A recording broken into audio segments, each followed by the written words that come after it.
전 영국 주재 북한 공사였던 태영호 씨가 귀순한 지 얼마간의 시간이 흐른 후에 최근 몇 개월 전에 3층 서기실의 암호라는 책을 출간하였습니다. 그런데 그 책이 출간되자마자 일주일 새로 5만 부 이상 팔려나가고 지금도 빠른 속도로 지금 베스트셀러에 진입을 하고 있습니다. 저도 또한 그 책을 구입하여 읽고 있는 중입니다. 그런데 이 책에 보면 1988년 통일학생축전을 앞두고 북한은 우리도 종교의 자유가 있는 곳이다, 전 세계에 자랑하기 위하여 평양에 봉수교회를 세우고 가짜 목사와 가짜 신자들을 모으게 됩니다. 그런데 이 가짜 신자들이 통제가 얼마나 안 되는지 예배 시간이 돼도 나타나지 않고 나타나더라도 늦게 나타나고, 그리고 또 이미 참석을 했다 하더라도 집에 바쁜 일이 있다고 그렇게 조퇴하는 방식으로 계속 빠져나가서 그것을 통제하는 일은 매우 어려웠었다고 합니다. 그런데 매우 신기하게도 어느 일정 시간이 지나자 예배 시간이 되기 전에 이미 가짜 신자들이 와서 예배를 준비하기 시작하였고, 또 예배 시간이 되고 종소리가 나게 되면은 평양의 음대생들이 담벼락 밑에 와서 귀를 기울여 찬송가를 들으며 악보를 그려가기도 하였고, 그리고 고열에 시달리면서도 이 종교 활동은 절대로 빼먹지 않는 그런 놀라운 일이 생기게 되었다고 합니다. 북한 당국은 당황하기 시작했습니다. 가짜 교회를 만들었는데 진짜 교인들이 생겨나기 시작했기 때문입니다. 그리고 예배당 종소리가 나면 어디서 몰려왔는지 여러 명의 사람들이 봉수교회 주변을 맴돌기 시작하였는데, 당에서 체포를 해서 나중에 알아보니까 이전에 기독교 신자였다가 이 공산당의 억압에 눌려서 나는 예수를 믿지 않습니다 라고 그렇게 해왔던 이전의 진짜 신자들이었던 것이 밝혀지게 되었습니다. 그래서 당국에서는 더 이상 이 교회라는 곳을 유지하기가 어렵게 되었다고 합니다. 이 책이 출간된 지 얼마 후에 한 기자가 태영호 씨에게 이렇게 물었습니다. 북한 당국이 가장 두려워하는 종교는 무엇입니까? 기독교, 개신교입니다. 김일성이 기독교 집안 출신이기 때문에 기독교의 속성을 너무나 잘 알고 있습니다. 기독교를 그대로 두면 권력 세습을 이어나갈 수 없다는 사실을 북한 당국은 너무 잘 알고 있습니다. 그러면 남북 교류가 활성화되는 때를 대비해서 한국 종교계는 무엇을 준비해야 하나요? 김정은은 개성공단처럼 외부와 단절된 그런 경제구역을 만들게 될 겁니다. 그럴 때 남한 사람 혹은 외국 사람을 위한 교회를 요구해야 합니다. 관광객들이나 공단 근무자들이 예배를 드려야 하고 그래야 국제적 신뢰를 얻을 수 있다는 논리를 제시해야 합니다.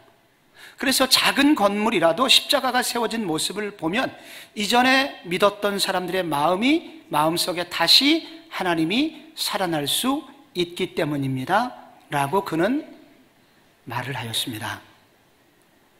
이번 싱가포르 북미 회담을 통해서 남북 간의 화해 분위기는 더욱 무르익어 가고 있습니다. 그러나 북한 교회를 연구하는 전문가들은 북한의 체제가 국제적으로도 인정받으면 받을수록 북한의 지하교회 성도들은 더욱더 핍박을 받게 될 것이고, 이미 붙들려서 10만 명 이상 정치범 수용소에 갇혀있는 성도들은 더더욱 고립되고 그곳에서 빠져나올 수 있는 길이 없어지게 될 것을 염려하고 있습니다. 그래서 다른 것은 몰라도 우리 예수 믿는 우리들, 이 통일을 앞두고 우리는 무엇을 관심을 가져야 하며 어떻게 기도해야 되는지 고민해야 됩니다. 먼저는 우리가 북한 땅에도 예배가 회복되도록 기도해야 합니다. 또한 더불어 북한 교회를 잘 도우려면 우리 스스로, 우리 교인들이 먼저 믿는 바가 얼마나 강력한 것인지 확인해야 합니다. 다시 말하면 복음의 정신으로 재무장을 해야 됩니다. 그래서 이 남한교회, 남한에 남아있는 우리 성도들이 복음으로 뜨거워지고 복음의 정신으로 잘 무장하여 북한에 있는 성도들에게 도울 수 있는 그런 교회들이 되어야 한다는 것입니다. 성경 전체를 통해 볼 때 이 로마서만큼 복음의 핵심을 정확하게, 선명하게, 논리적으로 설명하는 것은 없어 보입니다. 로마서 1장에 보면은 모든 로마인들은 죄에 빠져 있다. 아무도 어떤 로마인도 우리를 구원할 수 없다는 그런 이야기가 나옵니다. 2장에 보면 종교성이 강한 유대인들도 죄에 빠져 있다. 그들 중 누구도 우리를 구원할 길이 없다. 3장에 보면 모든 사람은 죄에 빠져 있다. 영적으로 볼 때 죄의 권세 아래 모든 인류는 눌려 있게 되고 지구라는 감옥에 갇혀서 영적 노예 생활을 하고 있는 상태였다. 이것이 로마서 3장 전반부까지 나오는 이야기입니다. 그런데 여기서 역전이 일어납니다. 그러나 이제는 지구 밖에 계셨던 하나님의 아들 예수께서 이 땅에 오셨다. 그분이 십자가에서 죽으실 때 우리 모든 인류가 받아야 되는 죄값을 담당하고 돌아가셨다. 이것을 우리는 속량하셨다라는 단어로 요약할 수 있음을 우리는 함께 묵상하였습니다. 속량, 내가 받아야 될 죄값을 누군가 대신 받아서 노예의 상태로부터 자유하게 해주는 이 속량의 그 죄값 처리가 십자가에서 일어나게 되었다. 그런데 그것이 끝이 아니라 그러한 사실을 믿음으로 받아들일 때 하나님은 우리를 의롭다고 여겨주신다. 그래서 이것을 이신칭의 믿음으로써 의롭다고 여겨주심이라는 교리가 나오게 되었음을 함께 묵상하였습니다. 그런데 이 이신칭의의 교리는 교리가 아닙니다. 이 말은, 우리가 의롭게 되었다는 이 말은 우리가 하나님의 속성을 빼다 박은 하나님의 자녀로 인정받게 되었다는 말입니다. 우리 속에 의가 가득하기 때문에 하나님이 우리를 보실 때 죄가 조금도 보이지 않게 되었다는 얘기입니다. 하나님이 우리를 보실 때 좋아 죽을 정도로 우리 모두가 하나님의 사랑을 받는 그런 귀한 존재가 되었다는 것입니다. 이것이 얼마나 감사한 일인가요? 그러나 어떤 사람에게 이와 같은 이신칭의는 어떤 사람을 어렵게 하게 만들었습니다. 한국의 유교적 전통을 받은 양반들은 아무런 노력도 하지 않고 하나님이 이렇게 큰 것을 주시는 것을 덥석 받아 누리는 것은 예의에 어긋나는 일이 아닌가? 나는 아무런 행동도 안 했는데 하나님이 주시는 구원을 값없이 받는다는 것은 너무 염치 없는 일이 아닌가? 그래서 이런 사고방식을 가진 사람들에게 이신칭의의 내용은 거북한 것이 되었습니다.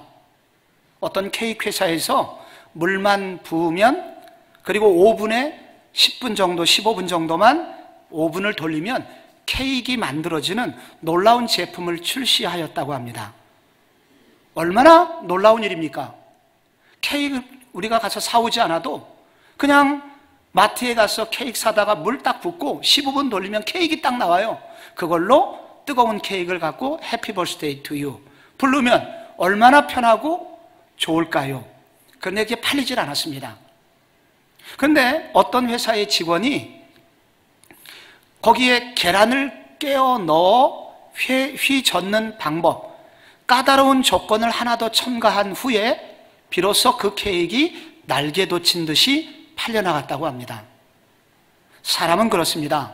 굉장히 귀한 것을 내가 아무런 일도 안 하는 것보다 내가 무엇인가 했다고 나의 선행과 노력이 들어가야 비로소 우리는 만족하는 그런 속성을 가지고 있습니다. 그래서 어떤 사람들은 이런 이신칭의의 교리를 외면하게 되고 일부러 수행하고 고행하여 득도, 도를 깨닫는 방식의 종교를 찾는 사람들도 있는 것입니다. 그러나 진짜 귀한 것은 공짜일 수밖에 없습니다. 공기, 돈 주고 사 먹을 수 없습니다. 우리의 노력 0%라도 1%라도 들어가지 않았지만 공기를 주셨기 때문에 오늘 우리가 호흡할 수 있는 것입니다. 다른 것은 몰라도 우리가 구원받음, 우리가 하나님의 자녀가 되는 이 구원의 교리에 관해서는 절대로 나의 노력, 나의 선행이 들어가서는 안 되는 요소입니다. 조선시대의 양반보다 자기 행위에 대해서 더 큰 자부심을 갖는 민족이 유대인들이었습니다.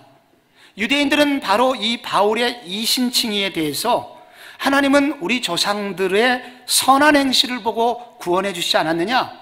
우리 조상들이 율법을 잘 지켰기 때문에 우리 민족이 다른 민족보다 탁월한 민족으로 여겨주시지 않았느냐? 그렇게 어떤 유대인들이 바울이 이신칭의를 설교하자 따지기 시작했던 것입니다. 그때 바울은 그 질문에 대하여 성경 구약의 어디를 읽어봐도 그런 얘기가 나오느냐? 구약의 대표적인 인물 아브라함과 다윗을 보아라. 그들의 구원함을 통하여 그들이 어떻게 구원받았는지 보아라. 바울은 아브라함, 특별히 다윗보다 구절이 아브라함이 많습니다. 오늘 이 아브라함이 어떻게 구원받았는지 과정을 설명함으로써 복음이 얼마나 귀한 것인지 알려줍니다. 동시에 구약시대의 사람들은 어떻게 구원받았는지 알려주게 됩니다. 오늘 우리는 이 본문을 통해서 아브라함이 어떻게 구원받았는지 우리가 이 과정을 함께 묵상함으로써 구약시대 백성들은 어떻게 구원받았으며 또한 그 과정을 함께 살피는 동안 우리가 가진 이 이신칭의의 이 복음이 얼마나 가치 있는 것인지 깊이 깨달을 수 있는 복된 시간이 되기를 바랍니다. 아브라함은 어떻게 구원받았을까요? 여러분, 구약시대 백성들은 어떻게 구원받았을까요? 이유는 명확합니다. 죄인 아브라함을 계속하여 찾아오셨던 하나님 때문입니다. 요약할 수 있습니다. 아브라함은 믿음의 조상이라는 별명이 있죠. 그가 어떻게 믿음의 조상이 되었을까요? 열정적이고 헌신적인 믿음이 있었기 때문에 믿음의 조상이 되었을까요? 성경 어디를 찾아봐도 여러분, 이 아브라함의 이야기를 읽어보면 실망스럽기 그지없는 모습이 나옵니다. 물론 아브라함이 그가 믿음의 모습이 없는 것은 아닙니다. 그러나 어떤 때는 믿음이 있는 것 같다가도 어떤 때는 전혀 실망스러운, 어떻게 믿음의 조상이 이럴 수 있나 실망시키는 부분이 여러 군데가 나옵니다. 창세기 12장만 봐도 약속의 땅에 기근이 들자 그는 약속의 땅을 버리고 애굽으로 가죠. 그리고 거기서 자신의 아내를 누이라고 속이게 됩니다. 창세기 16장에 보면 하나님께서는 사라라는 조강지처를 통하여 아들이 태어날 것이라는 약속을 주셨는데 바로 그 약속받은 직후에 다음 장, 바로 16장에서 하갈이라는 애굽 몸종을 취하여 이스마엘을 낳고 결국 가정불화의 아픔을 당하게 됩니다. 창세기 20장은 여러분, 세월이 꽤 흘러서 이제는 철들만 한데 그 땅에 다시 흉년이 들었을 때 그가 다시 한번 자기의 아내를 누이라고 속이는, 나이를 먹어도 치사함이 끊어지지 않는 아브라함의 모습을 보게 됩니다. 아브라함의 아들 이삭은 어땠을까요?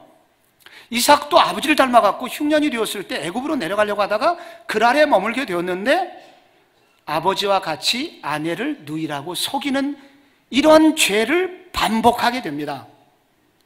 이삭의 아들 야곱은 어땠을까요? 여러분, 이 사람은 도저히 믿음의 사람이라고 할 수 없을 만큼 사기성이 농후한 사람이었습니다. 그 아들들은 어땠을까요? 야곱의 12아들의 대부분은 자기의 친동생을 인신매매를 통해서 팔아버리는, 아니 평범한 사람도 할 수 없는 짓을 하고 있는 죄인이고, 그 중에 한 아들은 며느리와 통관하는 삼류, 어디 영화에나 나올 법한 그러한 일을 저질렀습니다. 한마디로 그들은 죄덩어리였습니다. 성경은 이런 사람들이 믿음의 조상이 되었다고 말합니다. 여러분, 성경하고 위인전이 여기서 차이가 납니다. 위인전 읽어보세요. 1장부터 어떤 위인이 태어나자마자 말을 했다. 태어나자마자 이빨이 있었고 태어난 지 일주일 만에 옆 동네 학자들을 지혜로 제압하였다. 이런 얘기 나오죠. 성경은 인간의 진실된 면모, 인간의 현주소를 그대로 보여줍니다. 인간은 예나 지금이나 모두 다 형편없는 죄인일 뿐이다. 그런데 아브라함은 어떻게 믿음의 조상이 되었나? 그 이유는 딱 한 가지. 그 죄인을 포기하지 않으시고 계속하여 찾아오신 하나님의 은혜 때문이었다는 것입니다. 창세기 12장에 아브라함이 아내를 빼앗기고 사라가 애굽 궁전에 들어갔을 때 하나님께서 애굽 왕에게 나타나셨습니다. 창세기 12장 17절에 이렇게 나옵니다. 여호와께서 아브라함의 아내 사라의 일로 바로와 그 집에 재앙을 내리신지라. 이 짧은 구절이 의미하는 말은 하나님이 바로에게 나타나셔서 너 저 여자에게 손대지 마. 그 순간 너와 내 집은 멸망할 거야. 이렇게 하나님 말씀하셨다는 겁니다. 아브라함이 하나밖에 없는 자기의 조카 롯이 아브라함의 품을 떠났을 때, 극단적인 외로움 속에 있을 때 하나님이 아브라함에게 나타나셔서 너는 눈을 들어 동서남북을 바라봐라. 보이는 땅을 내가 너와 내 자손에게 줄 거다. 그래서 아브라함을 다시 일으키시죠.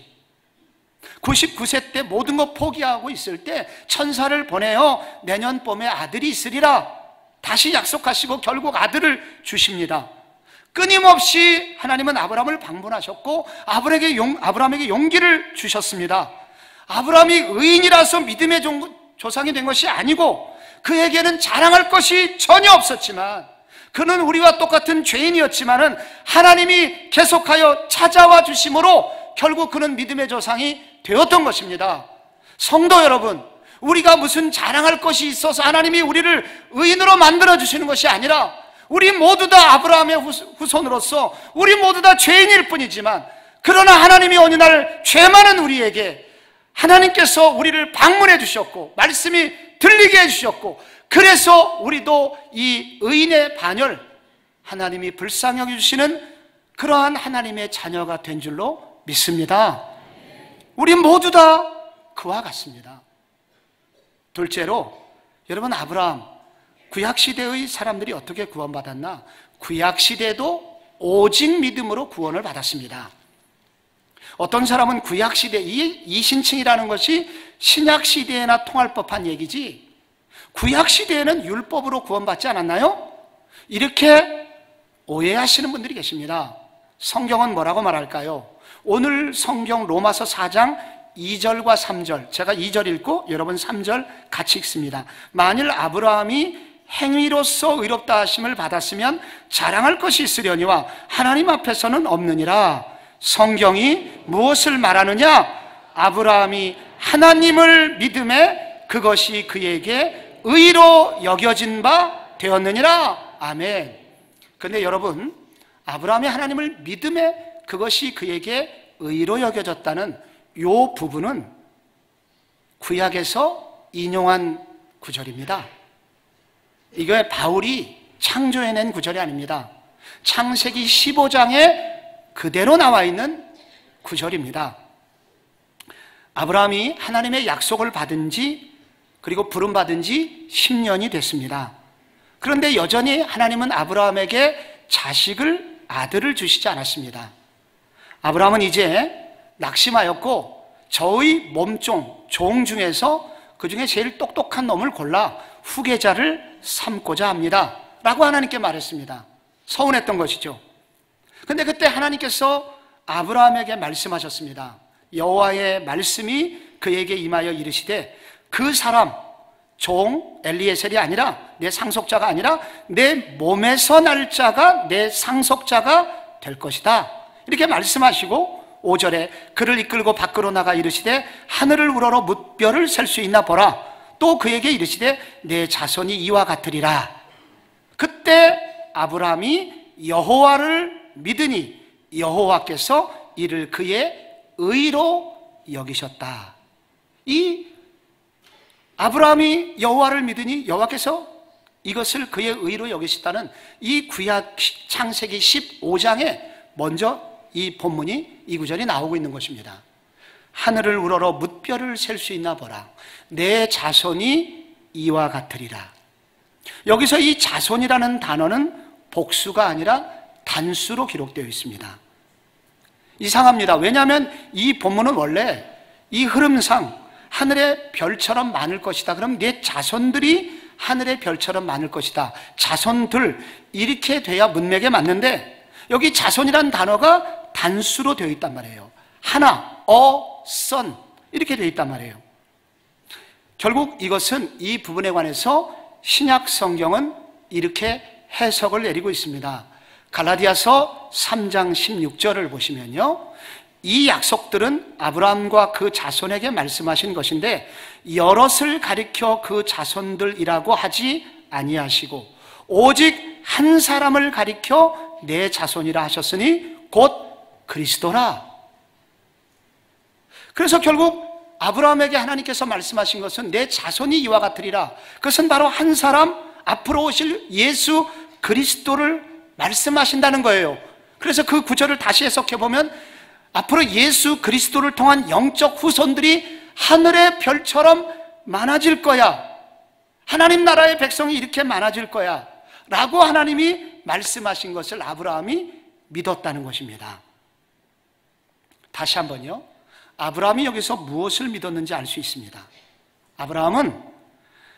아브라함도 그렇고 앞으로 올 나의 후손들도 나처럼 죄인일 것이 틀림없는데 우리가 구원받을 수 있는 길이 무엇인가? 그것은 바로 앞으로 오실, 아마도 나 뒤에 내가 죽고 난 다음에 2000년 후쯤 오실 바로 하나님의 아들 예수께서 오실 것이고 그 아들 예수께서 십자가에서 죽으심으로 그 은혜로 내가 구원받겠구나 라는 그 예수 믿음으로 그 아브라함이 의롭게 되었다는 것입니다. 믿기 어려우시죠? 정말 아브라함이 예수님을 바라보았을까? 2100년 전에? 어떻게 이런 일이 가능할까? 고민이 되지만 이 부분에 대해서 답은 성경밖에 없습니다. 요한복음 8장 56절에 보면 너희 조상 아브라함은 나의 때 볼 것을 즐거워하다가 보고 기뻐하였느니라. 아브라함이 나의 때 볼 것을 즐거워하였다는 거예요. 이 구절에 대해서 예수님하고 이게 유대인들하고 논쟁을 벌이는 장면에서 예수님이 하신 말씀인데 이 얘기를 듣고 유대인들이 말해요. 네가 아직 50세도 못 되었는데 아브라함을 보았느냐? 이걸 보면 예수님이 좀 늙어 보였다는 겁니다. 예수님은 당시 33세였는데 네가 50세, 40대 후반으로 막 보였던 거예요. 예수님이 고생을 많이 하셔서 겉늙으신 겁니다. 너 50도 안 된 아브라함을 네가 어떻게 알아? 그랬더니 예수님 뭐라고 그래요? 예수께서 이르시되 아브라함이 나기 전부터 내가 있었느니라. 여러분, 우리가 믿어야 되는 건 뭐냐면 2100년 전에 하나님께서 아브라함을 이끌고 하늘의 뭇별을 봐라, 네 자손이 이와 같으리라 그렇게 말씀하실 때 거기에 성부 하나님만 계셨던 것이 아니라 성자 예수님도 함께 계셨던 겁니다. 그래서 앞으로 저 성자 예수께서 앞으로 이 땅에 오셔서 우리를 구원해 주시겠구나. 여러분, 이 예수를 아브라함이 믿었다는 거예요. 구약 백성 어떻게 여러분 구원받았나? 똑같습니다. 신약 백성이나 구약 백성이나 오직 예수를 바라봄으로, 구약 백성은 예수 오실 것을 바라봄으로 구원받았고 우리는 예수를 오신 것을 믿음으로 우리가 구원받게 되니 신약 백성이나 구약 백성이나 모두 다 예수 믿음으로 구원받음을 여기서 말씀해주고 있는 것입니다. 그런데 여기서요, 아브라함이 하나님을 믿음의 의로 여겨주셨다 할 때 의로 여겨주셨다는 말은 의 덩어리가 되게 해주셨다는 말입니다. 이전에는 죄 덩어리였는데 바로 아브라함이 믿었을 때 의 덩어리로 여겨주셨다라고 나옵니다. 여기서 매우 중요한 단어는 여기다라는 단어예요. 여기다라는 이 단어가 헬라어로 로기조마이 이렇게 써요. 이것은 간주하다 그 뜻입니다. 근데 이게 구약 성경에서는 상업 용어로 쓰였습니다. 상업 용어로 전가하다는 뜻입니다. 이 말은 오늘날의 표현으로 하면 내 통장의 돈을 다른 사람의 통장에 입금시키다, 그런 뜻입니다. 이게 법적 용어로는 어떤 재산을 어떤 사람에게 귀속시키다, 또 이렇게 됩니다. 얼마 전 제 둘째 녀석이 급하게 연주회를 가다가 택시를 탔답니다. 근데 택시비를 내려고 그가 그 체크카드를 냈습니다. 제 딸은 아직 신용이 온전치 않아서 신용카드는 없고 체크카드가 있는데, 이건 뭐냐면 자기 통장에 돈이 있는 만큼만 그 카드를 쓸 수 있는 겁니다. 근데 택시 기사께서 그걸 딱 받았는데 계산하려고 보니까 잔금이 없는 겁니다. 그래서 이 택시 기사가 화를 버럭 내고 저희 둘째 딸은 택시 안에서 쩔쩔매고 벌벌 떨게 되었습니다. 아저씨는 화를 내면서 내 담배 한 대 피고 올 테니까 그때까지 해결하지 않으면 가만두지 않겠다는 식으로 위협을 가했고 문을 탁 잠그고 그리고 담배를 피웠습니다. 딸은 그때부터 약 5분 동안 그 택시 안에서 갇히게 되어 있었던 겁니다. 얼마나 불안했겠습니까? 그때 제게 전화가 온 겁니다. 아빠 이렇게 됐다고, 지금 빨리 어떻게 좀 해달라고. 그래서 저는 급하게 인터넷 뱅킹으로 그 돈을 제 딸에게 입금을 했고, 딸은 5분간의 긴 수감 생활을 마치고 풀려날 수 있게 되었습니다. 딸은 죄인이었다가 갑자기 의인이 된 것입니다. 묶여있던 몸에서 자유의 몸이 된 것입니다. 여러분, 무엇 때문에 이렇게 됐습니까? 아빠 때문이죠. 어떤 아빠요? 좋은 아빠 때문입니다. 여러분, 그때 제가 한 일은 뭐냐면 저의 통장에서 딸의 통장으로 일정 금액을 이렇게 옮겨줬기 때문에 그 순간 쇳덩어리였던 제 딸은 갑자기 의덩어리가 된 것입니다. 여러분, 죄인 아브라함을 의인으로 여겨주셨다는 것은 아브라함은 쇳덩어리였고 아브라함 스스로는 구원받을 길이 전혀 없었지만 하나님께서 그 죄를 가져가시고 하나님의 의를 아브라함에게 전가, 입금시켜 주셨기 때문에, 부족함을 채워주셨기 때문에 아브라함은 의롭게 된 것입니다. 여기서 우리는 의라는 단어가 여러분 매우 법적인 의미가 있다는 사실을 알려주고 있습니다. 제 딸이 만약에 아저씨 정말 죄송해요, 한 번만 봐주세요, 저는 그동안 매우 착하게 살아왔어요, 내 동생도 안 때렸어요. 여러분, 그 기사분께서 뭐라고 하셨겠습니까? 그랬냐? 돈 내놔. 그랬을 겁니다. 그거 안 통하면 울었다고 생각하고 엉엉 울면서 아저씨 한 번만 봐주세요. 매우 간절히, 처절하게, 열정적으로 마음을 다해 울었어요. 기사분께서 뭐라고 그랬겠습니까? 시끄러워! 돈 내놔! 그랬을 거라고요.